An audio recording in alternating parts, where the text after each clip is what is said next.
4 plus 4 equals 8, and again 4 plus 4 equals 8, and the product of 8 times 8 is 64.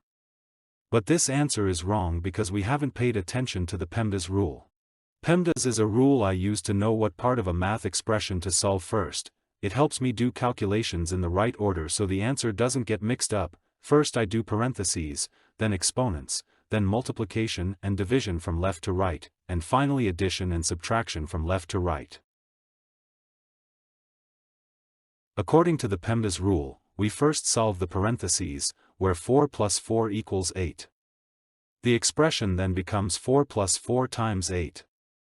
Next, it's time for multiplication, so 4 times 8 equals 32. Finally, 4 plus 32 equals 36.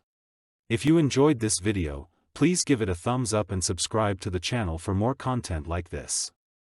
Also, let me know your thoughts in the comments below. I'd love to hear from you.